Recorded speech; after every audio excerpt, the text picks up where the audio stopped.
আজি বনাম কাজি নেমুৰ আচাৰ তাৰ কাৰণে ইয়াত মই এইকেইটা পোকা পোকা কাজি টেঙা লৈছো আৰু এই কাজি টেঙা কেইটা বাকলিটো ডাঠ হয় আৰু এই টেঙা কেইটাক আপোনালোকে কি বুলি কয় জনাবচোন আমি ডাবু টেঙা বুলি কওঁ এইকেইটা মই ধুনীয়া কৰি ধুই লৈছো ওপৰৰ পানী ভাপটো শুকান কৰি লৈছো বলক এতিয়া ভিডিঅ'টো আৰম্ভ কৰো কাজি টেঙা কেইটা কাটাৰ আগতে এটা কাঁচৰ বটল ল'ব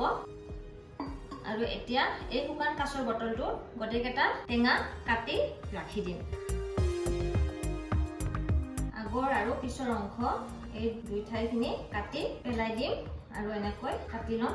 মাজৰ ডাক ঠাৰি কাটি পেলাই দিম লগতে যিবিলাক বীজ আছে সেইবিলাকো পেলাই দিম আৰু যিখিনি টেঙাৰ ৰস আছে সেইখিনি আগতে এনেকৈ চিপি লম দেখিছে আৰু এতিয়া এনেকৈ টুকুৰা টুকুৰা কৰি আপোনালোকে যেনেকুৱা পছন্দত কাটি ল'ব এনেকৈ টুকুৰা টুকুৰা কৰি কাটি বটলটোত ভৰাই ৰাখি দিম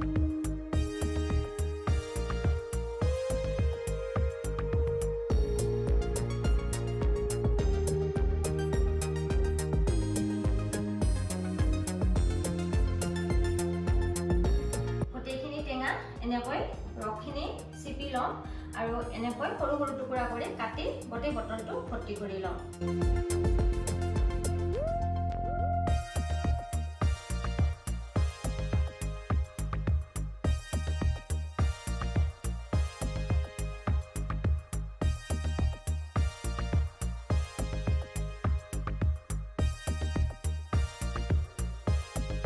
দুটামান মই ইয়াতে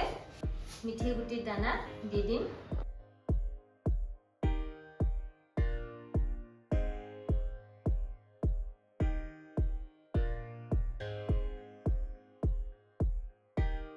এইখিনি ধুনীয়া কৰি মিক্স কৰি লম আৰু বেছি মিক্স কৰিব নালাগে নিমখটো টেঙাৰ লগত এনেও পানী এৰি দিব এই কাৰণে এইখন সূতাৰ কাপোৰ আৰু এই সূতাৰ কাপোৰখন বটলটোৰ ওপৰত দি দিম এই কাপোৰখন এনেকৈ লবৰ দি বান্ধি ৰাখিব এতিয়া এই কাঁচৰ বটলটো এক সপ্তাহৰ কাৰণে মই ৰ'দত দি ৰাখিম আৰু এক সপ্তাহ পিছত আপোনালোকক দেখাই আছো এক সপ্তাহ পিছত এয়া নেমুখিনি একদম গলি গৈছে এইখিনি এক সপ্তাহ মই ৰ'দত দিছিলো মাজে মাজে মই যেনেকৈ আপোনালোকক কৈছো আগতে ভিডিঅ'টোত আৰু তেনেকৈ মই বটলটো ৰাখিছো এতিয়া এইখিনি মই বাহিৰ কৰিম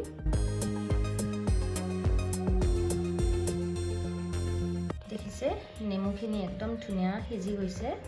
আৰু লগতে যিখিনি মিঠি বাখৰ দিছিলো সেইখিনিও ফুলি গৈছে এইখিনি বাহিৰ কৰি ল'ম কেৰাহীটোত প্ৰথমতে কালজিৰা অলপমান ভাজি ল'ম 1 চামুচ কালজিৰা লগতে জৈন গুটি 1 চামুচ দি দিম অলপমান সময় ভাজি ল'ম লগতে মছলাত লৈছো মই শুকান জলকীয়া কেইটামান চব গুটি 2 চামুচ জিৰা আছে ইয়াতে 2 চামুচ এইখিনি ভাজি ল'ম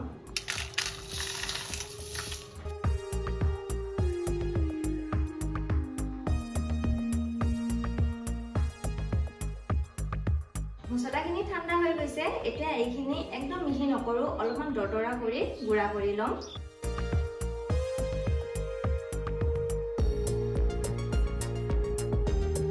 এইখিনি ইয়াতে লৈছো মই 1 চামুচ কলা নিমখ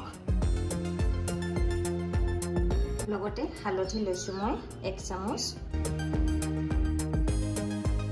এইখিনি কালজিৰা আৰু জনি গুটি ভাজি লৈছিলো যে এইখিনিও ইয়াতে দি দিম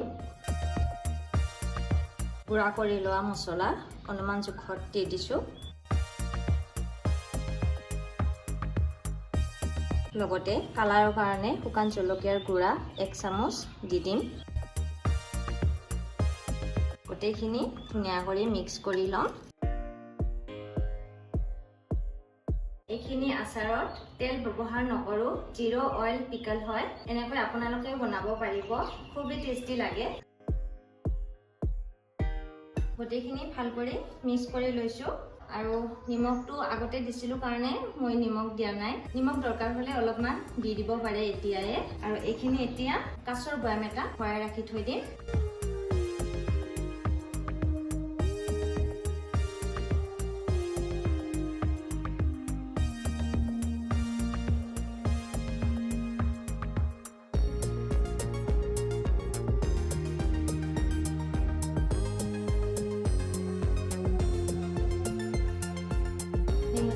আচাৰ ৰেডি হৈ গৈছে আপোনালোকে এনেকৈ বনাই খাই চাব খুবেই ধুনীয়া লাগে আৰু খুব টেষ্টি হয় আৰু গোন্ধটো খুব ধুনীয়া আৰু এতিয়া মই ঢাকনখন বন্ধ কৰি ৰাখি দিলোঁ সপ্তাহত 2 দিন ৰ'দত দি থাকিম প্ৰায় 12 দিন মান এনেকৈ ৰ'দত দি থাকিব লাগিব তাৰপিছতে আচাৰখিনি খাব পৰা হ'ব আৰু আপোনালোকৰ ভিডিঅ'টো চাই কেনেকুৱা লাগিছে কমেণ্টত নিশ্চয় জনাব আৰু ভাল লাগিছে যদি লাইক এটা কৰি দিব আৰু ভিডিঅ'টো শ্বেয়াৰ কৰি দিব আৰু লগতে মোৰ চেনেলটো ছাবস্ক্ৰাইব কৰি দিব আজিলৈ ইমানখিনিয়ে আকৌ লগ পাম